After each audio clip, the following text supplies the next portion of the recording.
Olá pessoal, bem-vindos a mais uma aula de revisão FAMERP-FAMEMA e agora a gente vai falar sobre a fisiologia humana ainda, só que agora a segunda parte da fisiologia humana e vamos tratar nessa aula sobre o sistema imunológico, respiratório e nervoso, que são sistemas que costumam ser bastante cobrados também nas provas da VUNESP, tá?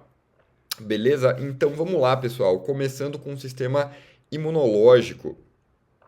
Eu vou passar para a nossa apresentação. Então vamos lá.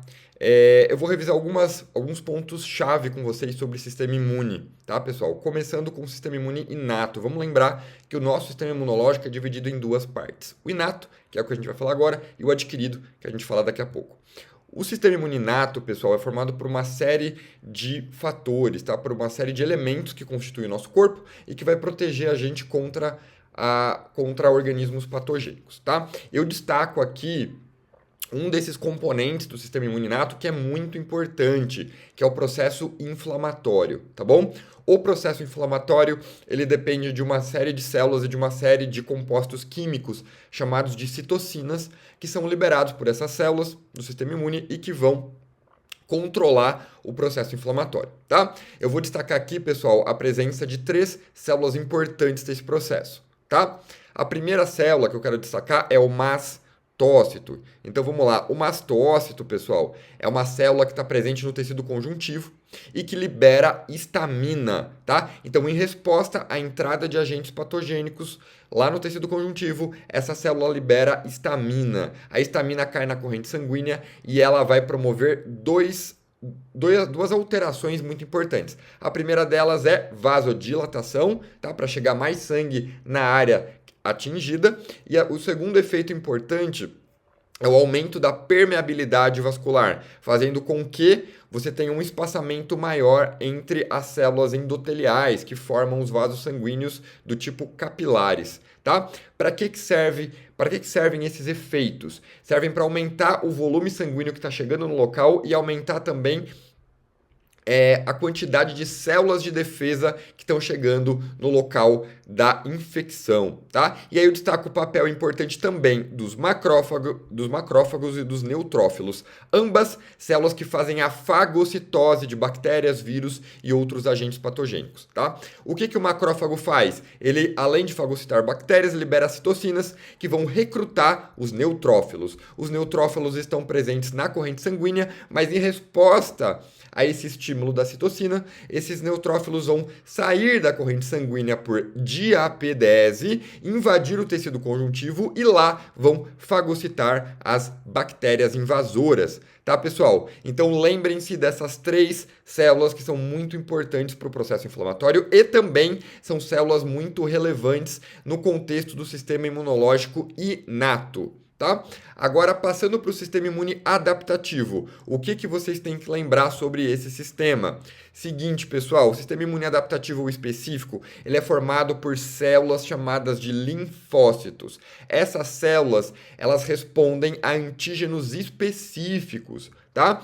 E essas células, elas vão atacar ou combater somente os agentes patogênicos que tenham esses antígenos específicos, tá bom? Uma dessas células que fazem parte do sistema imune adaptativo é a célula chamada de linfócito B, que é essa que libera anticorpos. Os anticorpos, sendo proteínas de defesa, eles são altamente específicos aos antígenos, aos quais estimularam a liberação dessas proteínas pelas células de defesa, tá bom? Então existe um mecanismo de chave fechadura em relação a anticorpos e antígenos, tá, pessoal?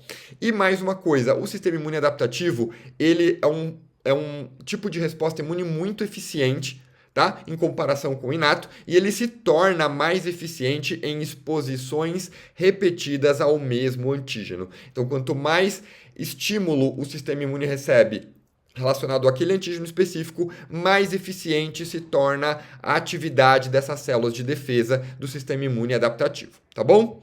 E aí, pessoal, só para a gente deixar bem claro a diferença entre antígeno e anticorpo. Antígeno pode ser qualquer tipo de proteína ou carboidrato que seja estranho ao nosso corpo e que seja capaz de induzir uma resposta imunológica. O anticorpo, por outro lado, é uma substância produzida pelo nosso corpo, tá? Uma proteína de defesa produzida por linfócitos B e que vai ter, então, autoespecificidade a antígenos variados, tá bom? E o que vai acontecer quando esses anticorpos se ligam aos antígenos? Eles vão neutralizar o agente patogênico e eles vão fazer com que esse agente patogênico seja mais facilmente encontrado por células fagocitárias e destruído por essas células, como macrófagos e neutrófilos, tá bom? Beleza, continuando a nossa revisão sobre o sistema imune, é importante vocês lembrarem dos tipos de resposta imune. Existem dois, tá, pessoal? Resposta imune humoral e resposta imune celular. A resposta imune humoral é desencadeada por linfócitos B e está relacionada à produção de anticorpos. A resposta imune celular é desencadeada por linfócitos T e está relacionada com a morte das células infectadas por apoptose. Tá bom? Células infectadas por vírus. Vamos falar um pouquinho da resposta imune humoral. Olha lá como ela funciona, pessoal. A resposta imune humoral, sendo mediada por linfócitos B, vai ser responsável por desencadear a liberação de anticorpos. Os anticorpos respondem a antígenos específicos, tá? Presentes na superfície do organismo patogênico. Ok? Caso esse patógeno sofra mutações e altere as proteínas de superfície, esses anticorpos aqui não vão ser mais eficientes no combate a esse patógeno. E aí você vai ter que ativar outro linfócito B que produz outro tipo de anticorpo, tá bom? Então, existe uma especificidade muito grande entre o tipo de anticorpo produzido e a proteína de superfície do patógeno. Importante destacar que os anticorpos combatem os patógenos localizados fora das células do corpo, tá bom? O que acontece quando um linfócito B ele é ativado? Ou seja, quando ele reconhece um antígeno, o que vai acontecer com esse cara? Ele vai sofrer um processo de multiplicação celular, que a gente chama de expansão clonal, e depois você vai ter a especialização desse linfócito B ativado para originar dois tipos de populações celulares diferentes, os plasmócitos e as células de memória. Qual que é a diferença entre elas? Os plasmócitos, pessoal, eles vão ser células efetuadoras. Eles são as células que, de fato, vão produzir anticorpos para combater os patógenos naquele determinado momento, tá bom? Já as células de memória, elas não vão combater o patógeno naquele momento. Elas vão ficar guardadas no seu corpo, em stand-by, e elas vão responder a patógenos que entrarem futuramente no seu corpo. A ativação das células de memória vai gerar um tipo de resposta imune mais eficiente do que aquela gerada inicialmente, tá? Por isso que quanto mais exposições a gente tem ao mesmo tipo de antígeno, mais eficiente se torna a nossa resposta imune, porque daí a gente passa a ativar as células de memória e não mais a gente vai ter uma ativação inicial dos linfócitos B, tá bom?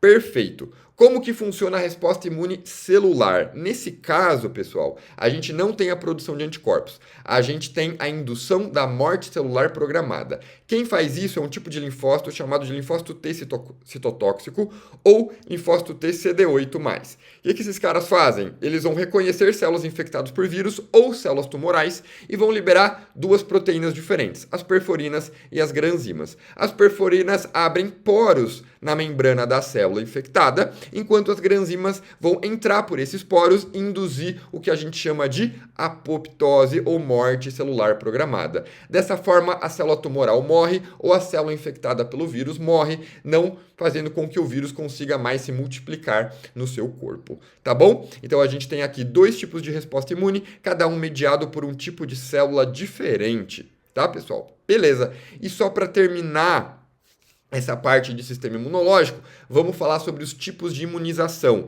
A gente tem dois tipos, tá? E lembrem-se muito bem desses dois tipos, porque é um assunto que é bem recorrente nos vestibulares, tá? Imunização ativa e passiva. Na imunização ativa, a gente vai produzir os nossos próprios anticorpos quando a gente é estimulado, né? Quando a gente vai reconhecer antígenos específicos de patógenos que entraram no nosso corpo, tá? Nesse caso, a gente vai ativar o nosso sistema imune e vai produzir os nossos próprios anticorpos. Esse é o princípio de funcionamento da vacina. A vacina nada mais é, pessoal, do que um tipo de imunização ativa artificial. A gente vai colocar dentro da vacina os antígenos de determinado patógeno, colocar essa vacina no nosso corpo e essa vacina vai induzir uma resposta imunológica, havendo a produção de anticorpos. Já na imunização passiva, a gente vai receber anticorpos prontos, que não foram produzidos no nosso corpo, mas sim produzidos em outro organismo, tá? Quando a gente tem o processo de imunização passiva artificial, isso a gente vai chamar de soro, tá, pessoal? A gente vai chamar isso de soro. Soro é um tipo de substância, tipo de solução que vai conter os anticorpos gerados em outro organismo e ele geralmente vai ser usado para combater toxinas, tá? De bactérias ou de serpentes ou de escorpiões, de algum organismo que tenha intoxicado a gente com essas substâncias nocivas, tá bom? Maravilha! E aí, pessoal, dentro desse contexto de imunização, é importante a gente destacar a diferença entre resposta imune primária e resposta imune secundária. Olha só a diferença. Aqui está no eixo Y a concentração de anticorpos e no eixo X o tempo. Notem, a resposta imune primária, aquela que se estabelece pela primeira vez, ou seja, quando você encontra o antígeno pela primeira vez, é uma resposta imune muito menos eficiente do que a resposta imune secundária, que é aquela que o nosso corpo gera quando a gente encontra o antígeno pela segunda vez. Tá bom? Então, resposta imune secundária, ou seja, quando a gente encontra o antígeno pela segunda vez, ela é muito mais eficiente. Tá bom? Ela vai produzir muito mais anticorpos, ela vai ser muito mais rápida e ela vai demorar muito mais para perder efeito, tá? Para perder magnitude. Beleza, pessoal? Então, essa foi a nossa revisão sobre sistema imune. Lembrem-se dessas características da resposta imune. E agora a gente vai fazer o seguinte: a gente vai resolver exercícios, tá bom? Então vamos pegar a nossa lista que está disponível para vocês, tá? Então não se esqueçam de pegar ela para estudar depois para as provas. E vamos fazer os nossos exercícios de resposta imune, de sistema imune, perdão. Então vamos lá, pessoal. Indo para a nossa lista, primeiro exercício, olha lá. A exposição a partículas de poeira, pelos de animais ou pólen pode causar reações alérgicas como coceira, lacrimejamento, secreções nasais, espirros e erupções cutâneas. Nessas reações alérgicas, o corpo humano apresenta uma hipersensibilidade a determinadas substâncias, chamadas alérgenos, que são reconhecidas por alguns tipos especiais de anticorpos do tipo IgE, os quais se ligam a algumas células conjuntivas e liberam histamina. Em situações mais graves, essas reações podem causar um choque anafilático ou anafilaxia. Item A. A qual classe de substâncias orgânicas pertencem os anticorpos? Como a gente viu na nossa revisão, anticorpos são proteínas. E é isso que vocês iam responder nessa primeira parte do item A. Segunda parte. Por que a reação alérgica é considerada um tipo de imunidade adquirida? Olha lá, pessoal, a reação alérgica é considerada um tipo de imunidade adquirida, porque como está falando no texto, essas reações alérgicas envolvem a participação de anticorpos do tipo IgE. E anticorpos são proteínas de defesa liberadas por linfócitos, né? Linfócitos B. E linfócitos B fazem parte do sistema imune adquirido, né? O sistema imune específico, tá? Então é pela presença de anticorpos, tá? Produzidos por linfócitos B que a gente tem essa reação alérgica considerada como um tipo de resposta imune adquirida, ok? Item B. Cite a célula conjuntiva que libera histamina. Como eu mostrei para vocês na revisão de sistema imune, a célula que está presente no nosso sistema, no nosso tecido conjuntivo e que libera histamina é o mastócito. Ah, mas existe uma outra célula que libera histamina? Sim, o basófilo. O basófilo está presente na circulação sanguínea, mas não no tecido conjuntivo propriamente dito, tá, pessoal? Então, lembrem-se que são essas duas, mastócitos e basófilos. Mas aquela que está presente no tecido conjuntivo e que vai desencadear os processos inflamatórios mais comuns é o mastócito, tá?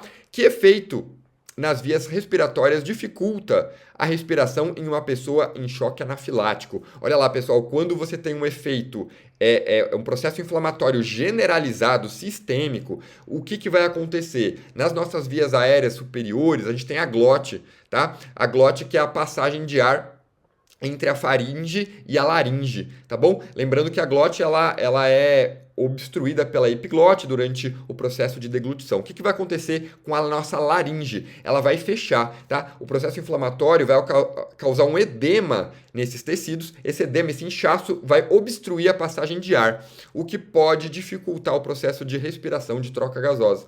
E isso pode levar à morte em casos mais graves. Tá bom, pessoal? Perfeito. Exercício 2. da FAMEMA 2019. Olha lá.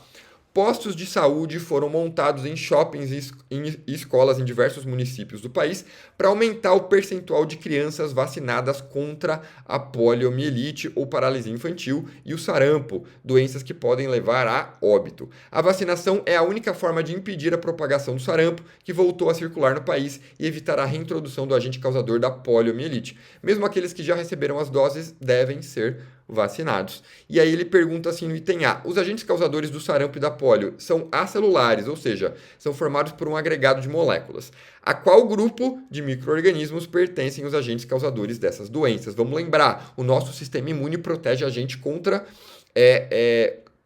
protege o nosso corpo contra agentes patogênicos. Quais são os agentes patogênicos mais comuns que causam doenças nos seres humanos? Vírus, bactérias, tá? Fungos, protozoários. Nesse caso, os únicos agentes patogênicos, pessoal, que são acelulares, são os vírus, beleza? Então, vírus são acelulares e parasitas celulares obrigatórios, beleza?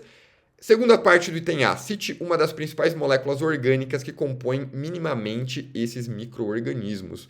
Olha lá, pessoal, as principais moléculas orgânicas que compõem os vírus são as proteínas, que formam o capsídeo viral, e os ácidos nucleicos, DNA e RNA, que formam o material genético dos vírus. Então, vocês poderiam citar tanto os ácidos nucleicos quanto as proteínas. Ok? Item B. Caso uma pessoa vacinada entre em contato com o agente causador da doença, quais células de memória do sistema imunológico humoral serão ativadas? Olha lá, ele pede células do sistema imunológico humoral. A gente viu que tem dois tipos de resposta imune, a humoral e a celular. No caso do sistema imune humoral, a célula que vai mediar essas respostas imunes são os linfócitos B. Tá bom, pessoal? Então não se esqueçam, linfócitos B. Como essas células realizam uma rápida defesa do organismo? Então, vamos lá. Quando a gente toma uma vacina, a gente está colocando dentro do nosso corpo antígenos, certo?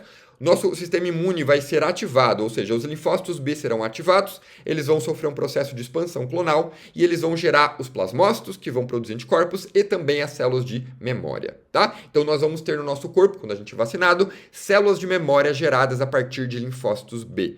Quando entrarmos em contato novamente com o mesmo tipo de antígeno ou com o mesmo tipo de patógeno, o que vai acontecer? As células de memória, que estão guardadas lá nos nossos tecidos, elas vão sofrer um processo muito rápido de multiplicação e vão gerar plasmócitos de forma extremamente rápida e eficiente, produzindo, portanto, grandes quantidades de anticorpos que vão combater essas possíveis infecções de forma muito rápida, tá? E é por isso que a gente não fica doente depois que a gente está vacinado, tá bom? Perfeito, pessoal. Então, a gente tem aqui a nossa revisão de sistema imune, beleza? Agora, a gente vai fazer o quê? A gente vai passar para a segunda parte da nossa aula, que é falar sobre sistema respiratório, que é um sistema que costuma cair bastante também. Primeira coisa que eu vou falar para vocês do sistema respiratório é a anatomia. Vamos lembrar das principais partes que formam o nosso sistema respiratório. A gente tem cavidade nasal, por onde o ar entra, narina, por onde o ar entra, cavidade nasal, responsável por detectar os odores, por umidificar o ar, tá? Aquecer esse ar, tá? Remover impurezas. Aí depois a gente tem a faringe, que é comum aos sistemas respiratório e digestório, laringe, onde estão as nossas pregas vocais, depois traqueia, e a traqueia vai levar o ar para dentro dos nossos pulmões via brônquios, né? A traqueia se divide em dois, cada brônquio leva o ar para um dos pulmões, né? Pulmão direito e pulmão esquerdo. E dentro dos pulmões, esses brônquios vão se ramificando, formando os bronquíolos, que vão se ramificando cada vez mais, tá? Vai chegar um determinado momento que esses bronquíolos vão se expandir em pequenos sacos aéreos que a gente vai chamar de alvéolos pulmonares. E é justamente nesses alvéolos que vão ocorrer as trocas gasosas, tá, pessoal? Não se esqueçam que o processo de ventilação pulmonar nos mamíferos, né, em seres humanos, vai depender de dois conjuntos musculares. O diafragma, que fica aqui embaixo dos pulmões, tá? E os músculos intercostais, que ficam entre as costelas, ok? Esses dois músculos promovem, então, a entrada e a saída de ar do sistema respiratório, tá? Maravilha. O que é importante vocês lembrarem também de sistema respiratório? Como que é o epitélio da traqueia? Esse epitélio é um epitélio ciliado, tá, pessoal? E é um epitélio também que produz muco. Então, nós temos nesse epitélio dois tipos de células importantes que vocês têm que lembrar: as células ciliadas e as células caliciformes. Células caliciformes produzem muco. Essa camada de muco vai aderir partículas em suspensão no ar e também micro-organismos que estejam em suspensão nesse ar e que está indo para dentro dos nossos pulmões. Para evitar que nós tenhamos infecções e que essas partículas também obstruam as passagens de ar e danifiquem os alvéolos pulmonares, a gente vai ter essa produção de muco que vai aderir essas substâncias, essas partículas, e impedir que elas atinjam os alvéolos, tá? As células ciliadas, elas vão bater esses cílios e remover esse muco da superfície epitelial, conduzindo, portanto, esse muco em direção ao sistema digestório, tá, pessoal? E é importante lembrar que substâncias componentes do cigarro, né, da fumaça do cigarro, vão acabar diminuindo o número e a motilidade desses cílios com o tempo, tá? Perfeito. Chegando lá nos alvéolos, que são estruturas importantes porque elas realizam as trocas gasosas, também chamadas de hematose, tá? Então lembrem-se que esse nome hematose está relacionado com o processo de trocas gasosas que acontecem nos alvéolos. Beleza? A gente vai ter aqui capilares sanguíneos que vão absorver o oxigênio e liberar o CO2. Portanto, a gente tem o sangue venoso chegando por uma arteríola, virando sangue arterial que vai sair por uma vênula, tá? Então lembrem-se que aqui é trocado, porque o sangue chega, tá, nos alvéolos por arteríolas e ele sai dos alvéolos por vênulas. E aqui você tem a mudança, né, de sangue venoso em sangue arterial. Lembrando que os capilares têm paredes, né, achatadas, finas, permitindo que o oxigênio e o CO2 atravessem a membrana dessas células por difusão simples. Tá bom, pessoal? Então, só para mostrar o processo de hematose com mais detalhe, a gente vai ter a difusão do oxigênio do ar presente nos alvéolos para dentro da corrente sanguínea. Ao mesmo tempo, a gente vai ter a difusão do CO2 presente na corrente sanguínea em direção ao ar dos alvéolos. E essa difusão desses gases respiratórios acontece somente porque existe uma diferença de pressão parcial, tá? Então, existe uma pressão parcial maior de O2 no ar presente dos alvéolos em relação a o sangue venoso que está chegando aqui nos alvéolos, tá? Existe uma pressão parcial de CO2 maior no sangue presente nos alvéolos do que no ar presente nos alvéolos, tá? Então, essa diferença de pressão parcial é que vai permitir a passagem desses gases respiratórios por difusão.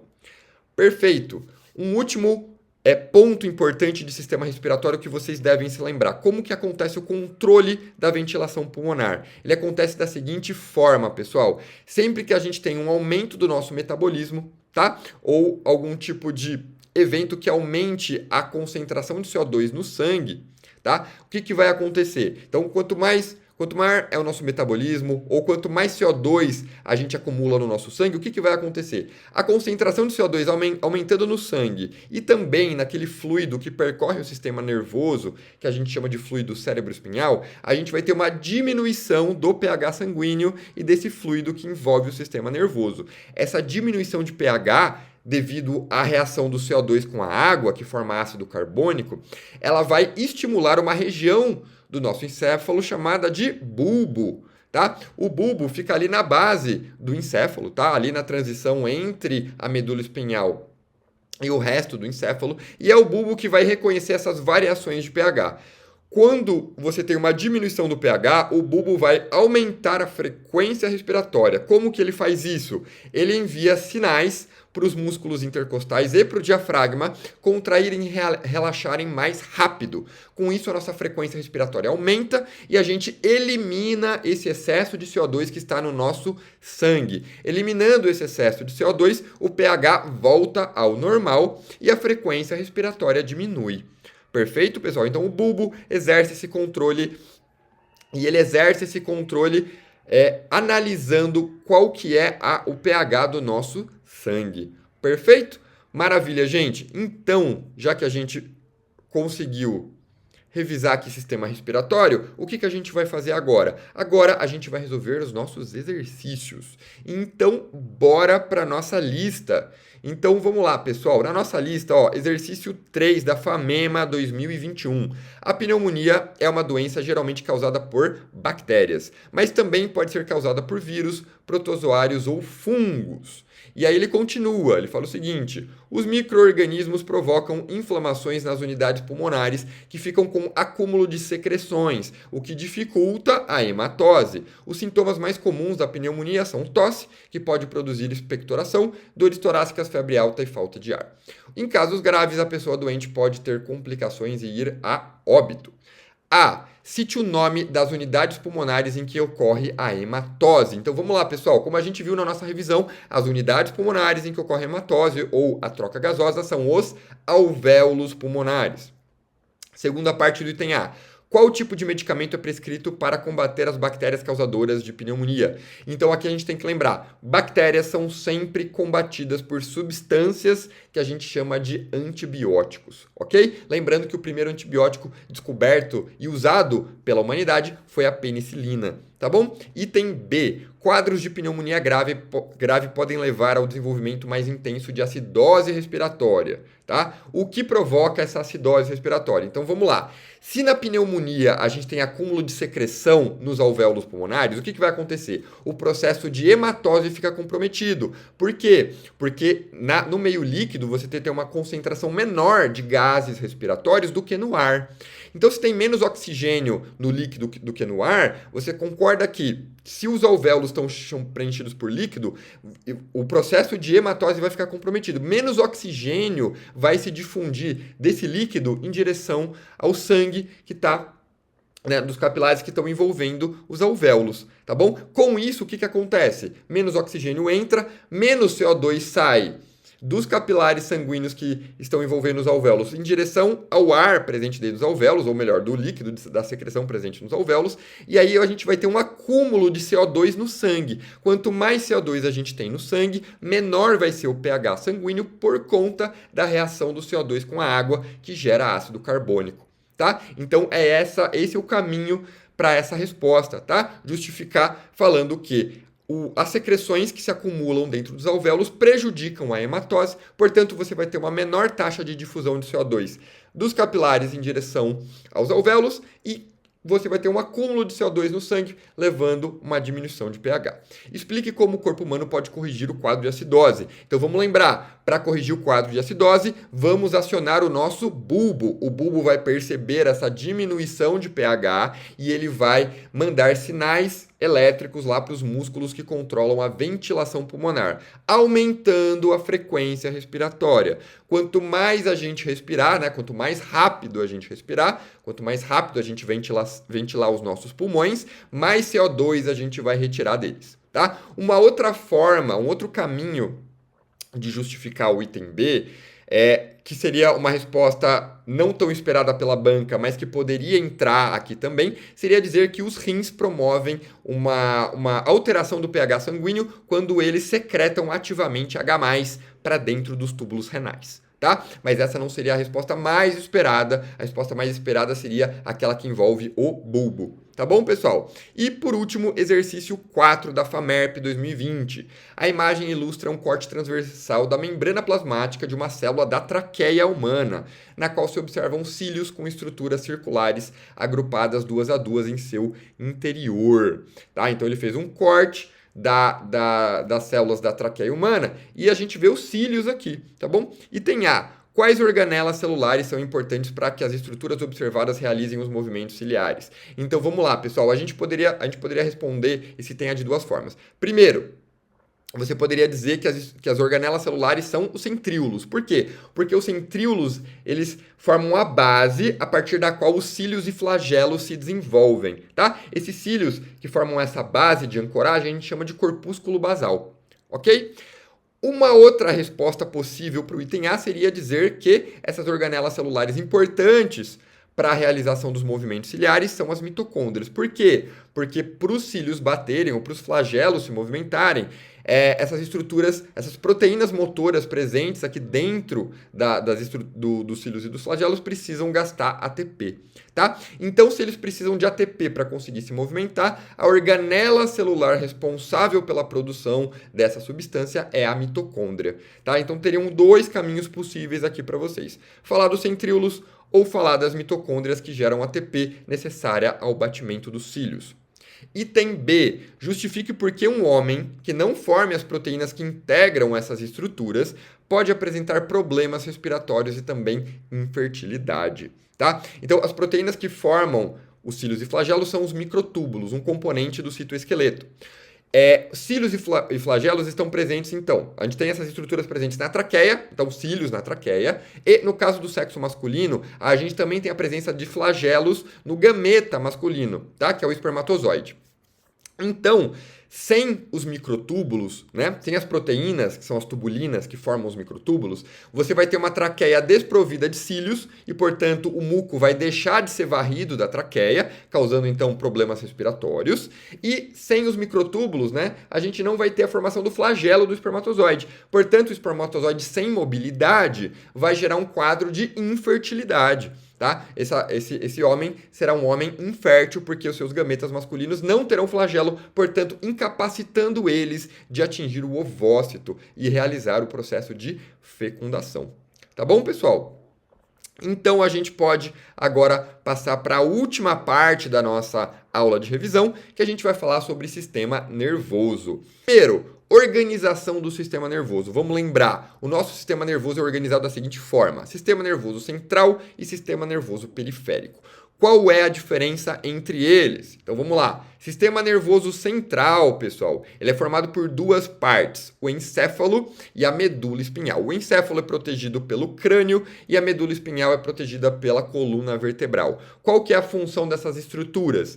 Processar informações. Então todas as informações que chegam por estímulos ambientais até o sistema nervoso central, elas são processadas pelo encéfalo, pela medula, e essas estruturas vão gerar respostas apropriadas. Tá? Essas respostas, então, vão ser encaminhadas aos órgãos efetuadores, que geralmente são os músculos e as glândulas.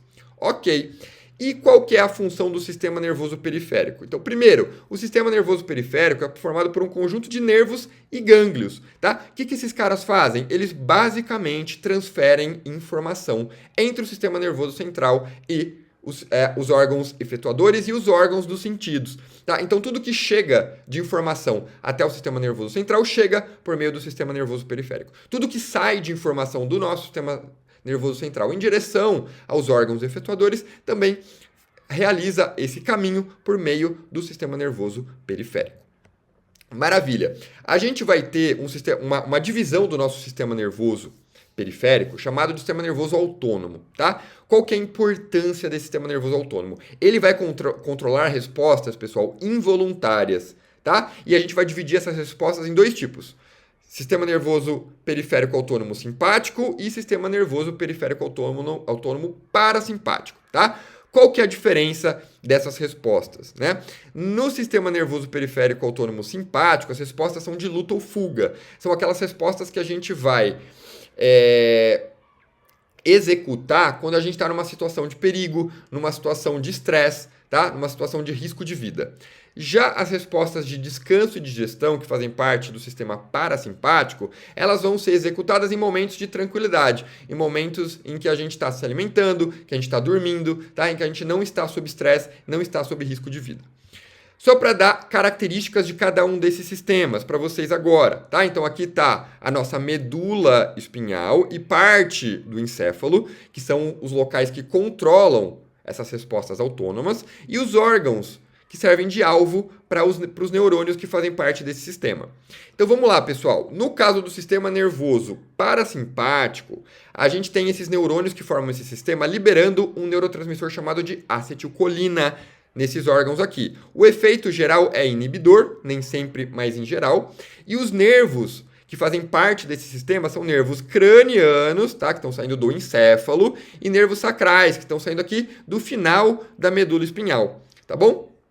Os gânglios, que fazem parte desse sistema nervoso periférico, eles estão localizados onde? Ou próximos desses órgãos, ou dentro desses órgãos, tá? E quais são as respostas que o sistema nervoso parasimpático faz, né? Executa. Então, olha lá. São respostas relacionadas a momentos de calma, de tranquilidade, em que a gente está fazendo outras atividades que não atividades relacionadas à nossa sobrevivência, né, de luta ou fuga. Então, ó, a pupila é contraída, a salivação é estimulada, os brônquios são contraídos, o coração bate mais devagar, bradicardia, o os órgãos do sistema digestório são estimulados a contrair, então peristaltismo, produção de suco gástrico, produção de suco entérico, tá? A glicogenólise, que é a quebra do glicogênio, é inibida, porque a gente está guardando glicose. A bexiga urinária é contraída e no caso dos órgãos sexuais, você tem o processo de ereção dos mesmos, tá? Agora, para a gente comparar com o sistema nervoso simpático, qual que é o neurotransmissor aqui? Noradrenalina, já é outro tipo de neurotransmissor, tá? É um neurotransmissor que geralmente tem um efeito estimulante sobre esses órgãos. Tá bom? Os nervos aqui, ó, são torácicos e lombares. Então, os nervos saem todos da medula, não existem nervos cranianos nesse caso. Os gânglios se localizam onde? Próximos à medula, nessa cadeia ganglionar aqui, ó, do lado da nossa medula espinhal. Os órgãos estimulados são os mesmos do parasimpático, mas os efeitos são diferentes. Os efeitos estão relacionados a comportamentos de luta ou fuga, comportamentos que a gente tem quando a gente está sob risco de vida, tá? Quando a gente está em situações de estresse. Então, ó, a pupila dilatada, a salivação é inibida, os brônquios são dilatados, o coração bate mais rápido e por aí vai, tá, pessoal? Todos esses efeitos aqui que vocês estão vendo são efeitos relacionados a situações de luta ou fuga, tá bom? E lembrando, o neurotransmissor que é liberado nesses órgãos é a noradrenalina ou norepinefrina, ok? Perfeito, pessoal, maravilha. Com isso, a gente consegue fazer um exercício lá da nossa lista. Então, eu vou pegar aqui já os exercícios e a gente vai resolver um exercício já, o último exercício da nossa lista, na verdade, tá? Dá uma olhada no exercício 6, pessoal. O exercício 6 da FAMEMA 2023 fala o seguinte: a figura ilustra a inervação do coração humano. O número 1 representa o nervo vago e o número 2 representa o nervo do sistema nervoso autônomo simpático. Tá? Ambos os nervos atuam de forma antagônica. Então quer dizer que o nervo vago ele faz parte do parasimpático, enquanto o nervo 2 aqui faz parte do simpático. Lembrando, cada um vai ter um efeito diferente sobre o coração. Maravilha. O item A pergunta o seguinte: o sistema nervoso autônomo simpático libera, em determinadas situações, a noradrenalina no tecido do coração. A gente viu lá que realmente é o neurotransmissor liberado pelo simpático. Qual o efeito da noradrenalina sobre os batimentos cardíacos? O sistema nervoso simpático, pessoal, o que ele vai fazer sobre o coração? Ele vai aumentar os batimentos cardíacos, levando a um quadro de taquicardia, tá? É essa a resposta da primeira parte. Segunda parte do item A, por que esse efeito é considerado involuntário?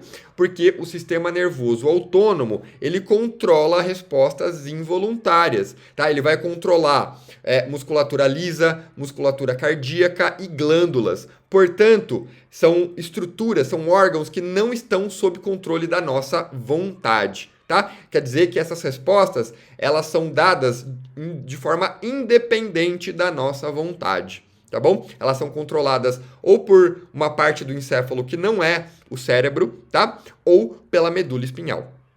Item B. Qual é o neurotransmissor liberado pelo nervo vago? Bom, se o nervo vago faz parte do sistema nervoso parasimpático, o neurotransmissor liberado é a acetilcolina, como a gente acabou de ver. Porque as contrações do músculo cardíaco ocorrem independentemente da ação dos nervos do sistema nervoso autônomo. Então, olha lá, pessoal. O sistema nervoso autônomo ele é capaz de fazer o quê? Aumentar ou diminuir os batimentos cardíacos, tá? Taquicardia, bradicardia. Só que o coração ele bate de forma independente do sistema nervoso. Isso vocês têm que lembrar lá da parte de sistema circulatório. O nosso coração, o miocárdio que forma o nosso coração, ele gera os próprios batimentos. A gente diz que o nosso coração ele é miogênico, né? Então ele produz os próprios batimentos cardíacos. Isso acontece por conta de duas estruturas presentes dentro do coração, tá? Que são os nó sinoatriais e atrioventriculares, tá? Na verdade tem o nó sinoatrial e o nó atrioventricular. Esses dois nós ou nódulos, eles produzem estímulos elétricos que vão controlar o batimento cardíaco. Só lembrando, o nó sinoatrial também é chamado de marca-passo. Tá bom, pessoal? Perfeito. Então, agora a gente pode continuar a nossa revisão. Tá? A gente pode continuar a nossa revisão e ir para a segunda parte dela, e última parte dela, que é sobre arco reflexo. Tá? O que é um arco reflexo, pessoal? Um arco reflexo é uma resposta automática, uma resposta rápida, que a gente tem quando a gente está numa situação de perigo, quando a gente tem algum tipo de dano aos nossos tecidos, tá? E eu vou mostrar para vocês quais são as partes que formam um arco reflexo. Lembrando, o arco reflexo é automático, portanto involuntário, tá? E ele é controlado pela medula espinhal no geral, tá? Mas existem partes do nosso encéfalo que também podem controlar atos reflexos, tá bom? O arco reflexo sempre começa quando a gente tem um estímulo. Esse estímulo pode ser um ferimento, como está ilustrado aqui, pode ser a pressão sobre neurônios, quando a gente tem um reflexo patelar, aquele do joelho, pode ser luz intensa, partículas presentes na cavidade nasal. Todos esses estímulos, eles geram atos reflexos. Tá bom?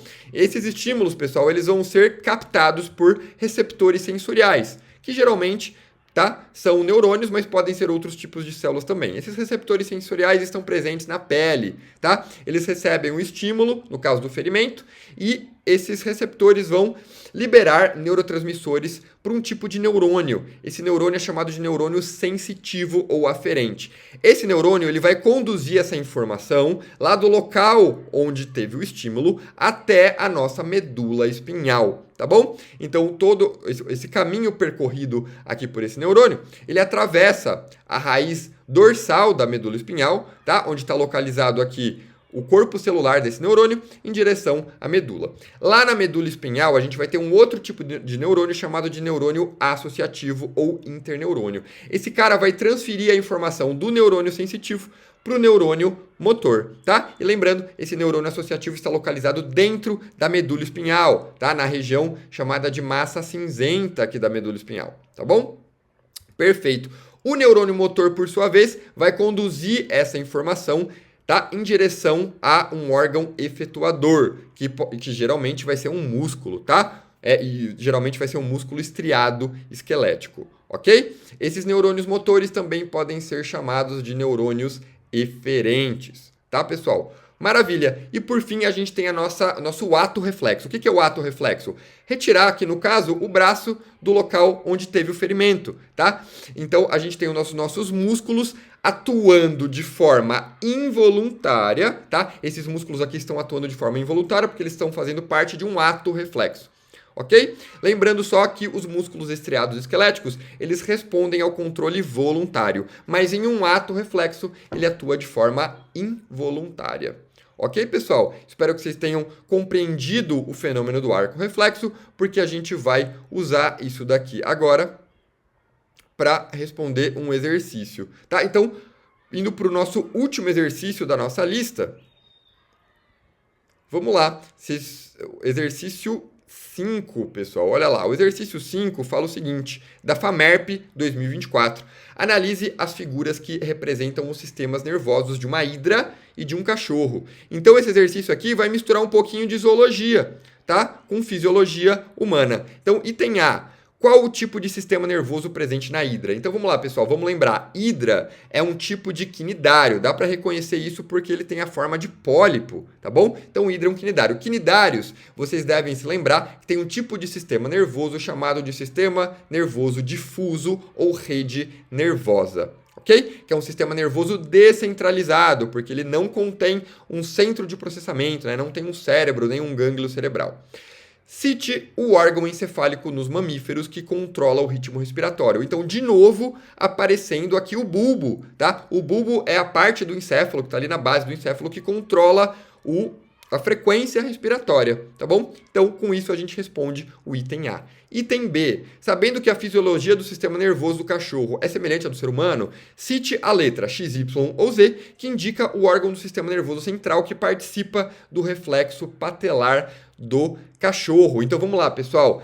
Reflexo patelar, né? A maioria dos atos reflexos que a gente estava revisando são respostas que partem da medula espinhal, tá? Portanto, nessa imagem representada aqui do cachorro, a medula espinhal é representada pela letra Y, tá bom? Z representa nervos que estão saindo da medula e indo para a pata do cachorro, e X representa o encéfalo, tá bom?